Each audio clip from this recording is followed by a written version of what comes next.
Allez, les 3 enseignements donc de cette, dernière défaite européenne de la saison, 3-0 à Manchester City. Donc on commence par le premier. Donc comme tu l'as un peu dit Nico en intro, c'est moins de regrets que d'habitude. Bon, il y a sans doute à redire sur l'incapacité de l'OM à ressortir le ballon en seconde période avec un pressing très scolaire de City qui a complètement paralysé notre équipe. Il y aurait sans doute également à redire sur le fait que même si City n'a pas fait tourner dans les proportions que l'on pouvait s'attendre, il s'agissait tout de même d'une équipe bis où il manquait quand même les 3-4 tauliers de cette équipe de Pep Guardiola, mais on n'a pas trop le droit de dire ça apparemment, donc non, c'était l'équipe AA de City, on leur a marché dessus en première période.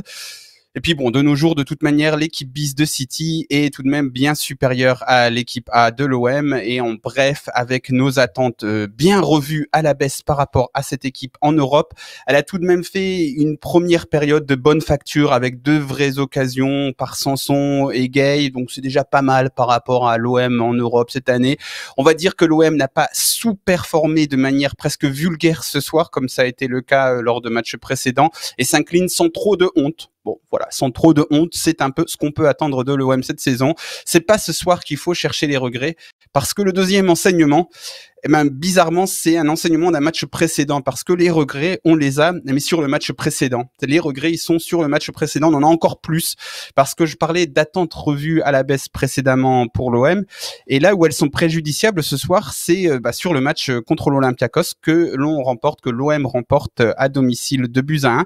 Ce sont pas les attentes des supporters qui sont préjudiciables au club, finalement, c'est celles des joueurs qui se sont contentés de gagner sans creuser l'écart contre l'Olympiakos, comme si c'était la seule chose qu'ils pouvaient faire, qu'ils ne pouvaient pas aller beaucoup plus loin. Donc l'OM s'est imposé 2-1, mis fin à sa terrible série, mais l'OM est sorti parce que l'OM n'a pas poussé au match précédent pour aller chercher cette meilleure différence de but particulière, alors que même avec la défaite du soir, les Grecs sont parvenus à perdre à la maison face à Porto. Il y avait donc un boulevard pour récupérer la 3e place, mais l'OM n'a pas fait ce qu'il fallait au match précédent. Plus que sur ce match-là, c'est au match précédent où ils n'ont pas fait ce qu'il fallait. S'ils avaient marqué ce 3e but contre l'Olympiakos, l'OM serait à l'heure actuelle 3e et reversé en Europa League, ce qui aurait été un moindre mal, mais on va pas se voiler la face lorsqu'on a joué avec si peu d'ambition pendant l'énorme majorité de la campagne et avec si peu de dignité aussi sur certains matchs. Il aurait presque été miraculeux de récupérer un prix de consolation. Donc voilà, il n'y aura pas de prix de consolation. Fin d'Europe, l'autre fin FIN. Mais on va tout de même terminer avec une petite lueur d'espoir. Ma petite lueur d'espoir personnelle ce soir et celle, je suis sûr, de plein d'autres supporters marseillais. Elle est double, elle s'appelle Gueye et Balerdi. Parce que l'ancien un vrai, Gueye, a donc montré une vraie capacité à jouer sous pression, un gros volume et une certaine qualité technique dans les transmissions.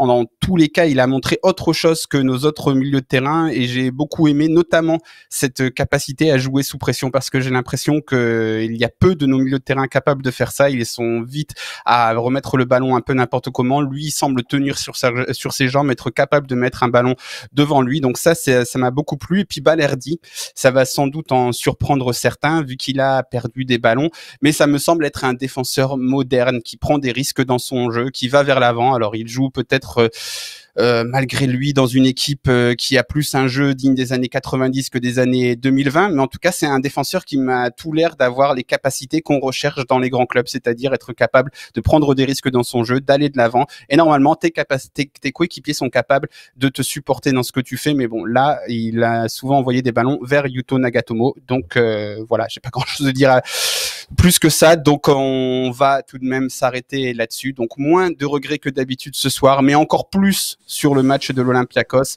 et tout de même le petit rayon de soleil Gueye et Balerdi qui j'espère va fleurir, enfin même s'il y a un rayon de soleil, ça fleurit pas beaucoup.